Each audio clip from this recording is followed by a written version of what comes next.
These are notes from Mel Ham's Math 60 for Thursday, April the 2nd, section 7.3, page 614. Again, this material will not be covered on tomorrow's test, tomorrow's exam. For Friday the 3rd, we'll cover just chapter 6. You have been emailed previously a sample test, so make sure you have time to go over the sample exam. Tomorrow's test that I will email to you will be very similar. You will just be writing your answers and emailing me back your answers by email. You can just take a picture on your cell phone as long as I get it by 11:59 p.m. all the problems that are on that exam. Today we're doing 7.3. We're doing problems with radicals. So for problem 13, square root of 50. Now the idea is to take out perfect squares. A perfect square is a number like 1, 4, 9, 16, 25, and so on. That represents 1 squared, 2 squared, 3 squared, 4 squared, 5 squared, and so on. So the thing to do here is to realize that 50 is equal to 25 times 2. And the reason why I want to write it as 25 times 2, not, let's say, 5 times 10, is because the square root of 25 is a nice number. That's 5. That happens to be a perfect square. So the square root of 25 comes outside as a regular 5, and I still have the square root of 2 left over. So the answer is 5 radical 2, or 5 times the square root of 2. You'll often hear me say the word radical. Radical means the same as root or square root, although sometimes we can be doing cube roots, as in problem 17. For 17, the cube root of 32. The 3 here means you're doing a cube root, so I'm thinking of perfect cubes. Perfect cubes are numbers like 1, 8, 27, 64, 125, and so on. That represents 1 cubed, 2 cubed, 3 cubed, 4 cubed, 5 cubed, and so on. So I want to think of 32 as 8 times 4. The reason why I'm doing that is because the cube root of 8 is a nice number. That's 2. So the cube root of 8 comes outside, becomes regular 2, and I'm left inside with the cube root of 4. So the answer is 2 times the cube root of 4. Please notice the cube root of 4, you cannot do anything more with that. I can do the square root of 4. If I just had square root of 4, we know that's 2. The cube root of 4, however, is not a nice number. It's irrational, because you're talking about a number such that when you cube that number, the number times itself gives you 4. That's not a nice number. You can get it on your calculator. It's approximately 1 point something. Problem 21, square root of 75a squared. Since I'm back to square root, I want to write 75 as a perfect square times another factor. In this case, it's 25 times 3.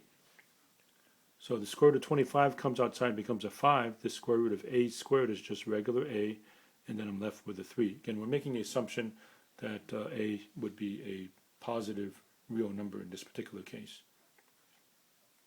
25, 2 times the cube root of negative 54x to the 6th.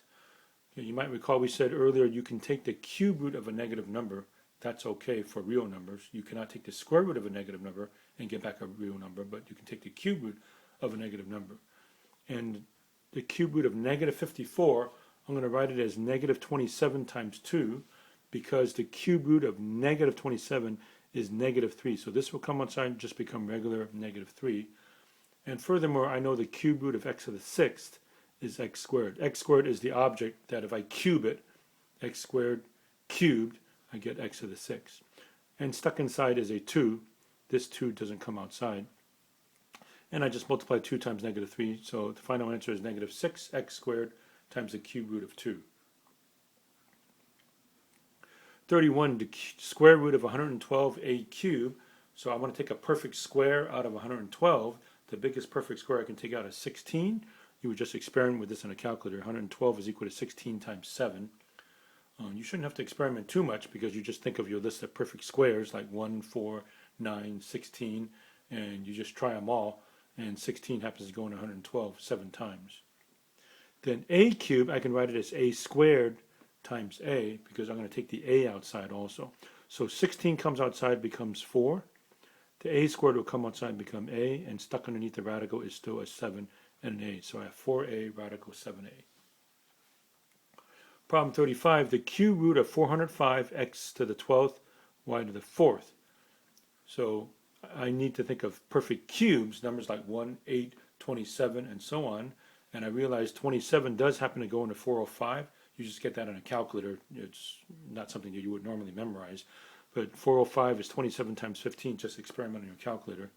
And I want 27 because 27 is a perfect cube. X to the 12th is fine, but y to the 4th, I'm going to write it as y cubed times y. You essentially want a multiple of 3 as your exponent. So I want the exponent to be a number like 3, 6, 9, 12, and so on. Y to the 4th, I can write it as y cubed times a y.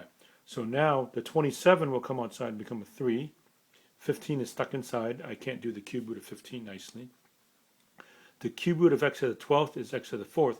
Yes, as a shortcut, it's basically 12 divided by 3 is equal to 4. But on a deeper note, x to the 4th is the object by which if you cube it, x to the 4th cubed, I get x to the 12th.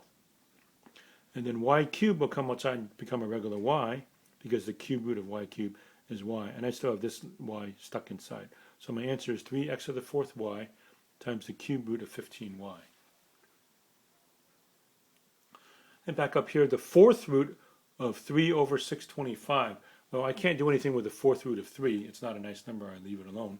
It turns out the 4th root of 625 is a nice number. That happens to be 5. You're asking yourself what number times itself 4 times, or what number to the 4th power gives you 625. You don't have to experiment too much. I mean, the fact that it ends with a 5 should also indicate to me maybe 5 is a good guess. And if you try on your calculator 5 to the 4th power, it does come out to be 625. 5 times 5 times 5 times 5 is indeed 625. So that's just a regular 5 underneath the fraction bar, but the 4th root of 3 just stays there. 43, the square root of z squared, 16x squared. All of these turn out to be perfect squares.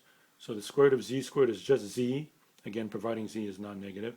The square root of 16 is just 4, and the square root of x squared is just x, again providing x is positive, then we're good. So z over 4x. Problem 45, the square root of 500 divided by the square root of 5. We are allowed to put the whole thing under one radical, and the reason why I want to do that is I realize, 500 divided by 5 is 100, so I'm just taking the square root of 100, and the square root of 100 we know is a nice number, that's just 10. 49, I play the same trick. You have the cube root of 48x to the 7th divided by the cube root of 6x. You're allowed to put the whole thing under one radical, in other words, the cube root of 48x to the 7th divided by 6x. And then 48 divided by 6 is 8. X to the 7th divided by x to the 1 is 8. Is x to the 6th. And this comes out nice. The cube root of 8 is just 2, and the cube root of x to the 6th is x squared. Yes, a shortcut is just to say 6 divided by 3 is 2. But ultimately, 2x squared is the object by which if you cube it, in other words, 2x squared cubed comes out to be 8x to the 6th. 53 is just a simple combining like radicals. It's kind of like combining like terms. 5 radical 7 plus 3 radical 7 is 8 radical 7. You notice a similarity between something like 5x plus 3x is equal to 8x, or 5z plus 3z is equal to 8z. Well, likewise, 5 radical 7 plus 3 radical 7 is 8 radical 7. So it's combining like terms, combining like radicals. 57, 4 plus radical 8 plus radical 2 plus 8. Well, I know 4 plus 8 is 12, so I've got that. These two are unlike radicals, but I realized the square root of 8, I can write 8 as 4 times 2, and now the square root of 4 will come outside and become a regular 2. So I have the 12 plus 2 radical 2 plus another radical 2, and now these two are considered like radicals. So this is 2 radical 2 plus 1 radical 2, which comes out to be 3 radical 2. So my final answer is 12 plus 3 radical 2. And I leave my answer like this. I cannot combine these. So for instance, sometimes people might say, can I make this 15? No, I cannot, because by order of operations, I have to multiply first before I add, and I can't do anything with that. So just leave it as 12 plus 3 radical 2. Again, when I say radical 2, that's like the square root of 2. Then coming back over here for 61, 8 plus the cube root of 32 minus the cube root of 108 minus 7. So I know 8 minus 7 is 1. And now each of these I want to write as a perfect cube, if possible, times another factor. So 32 is 8 times 4. 108 is 27 times 4. And I know the cube root of 8 is just 2, so that comes outside here. And the cube root of 27 is 3. So I have 1 plus 2 cube root of 4 minus 3 cube root of 4. And now these two are like radicals. I mean, it's just like if I have 2x minus 3x, that's negative 1x or negative x.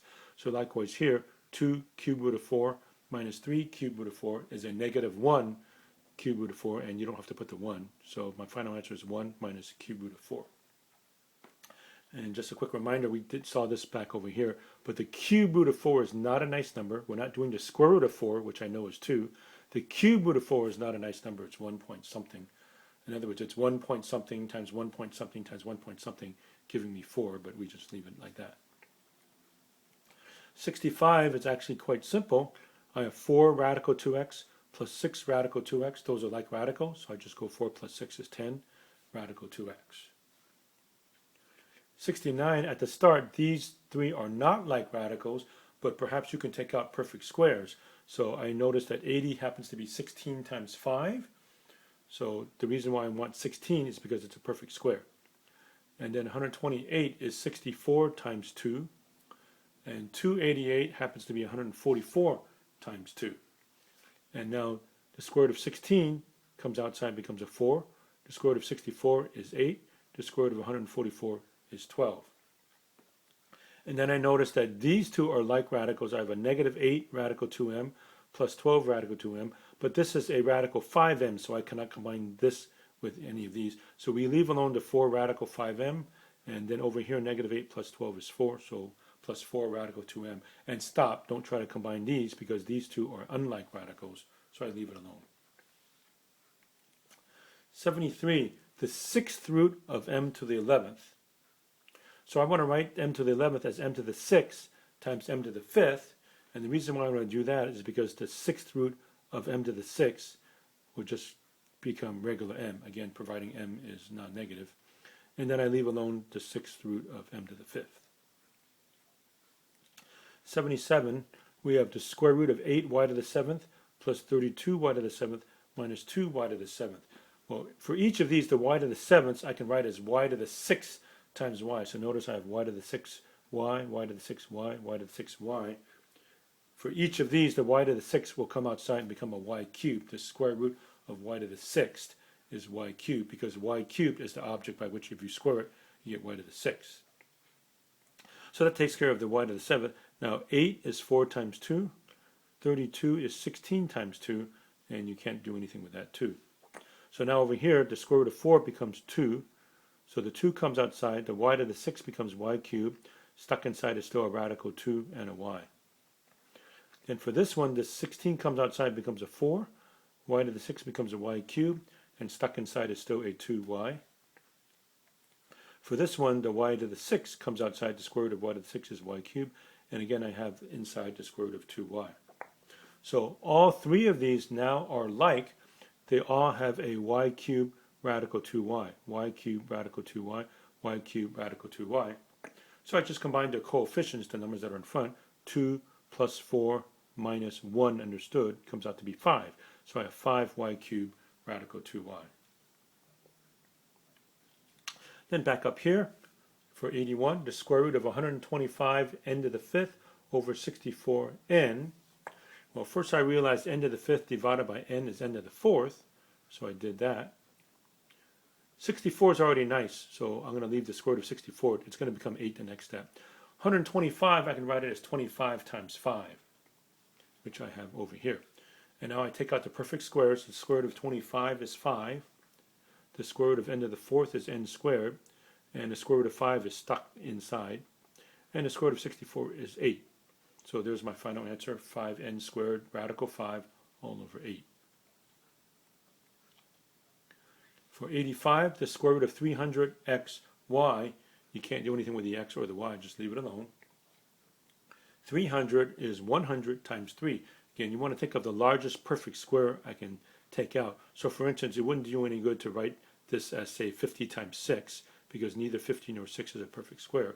But I want 100 times 3, because the square root of 100 will come outside and become a 10, and then stuck inside is 3xy. So 10 radical 3xy. And finally, the 4th root of 5x over 16z to the 4th. I can split it into 2. You can't really do anything with the 4th root of 5x. But over here, the 4th root of 16z to the 4th. The 4th root of 16 is a nice number. That happens to be 2, because 2 raised to the fourth power is 16. You're saying to yourself, what number raised to the fourth power is equal to 16? That's 2. 2 to the fourth power, 2 times 2 times 2 times 2 is 16. And the fourth root of z to the fourth is just z. So the final answer is the fourth root of 5x over 2z. All right, so these are notes for City College Math 60, Thursday, April the 2nd, section 7.3, page 614. This material will not be on tomorrow's exam. Tomorrow's exam for April the 3rd, Friday, is just chapter 6. So this material will show up when we have the chapter 7 exam.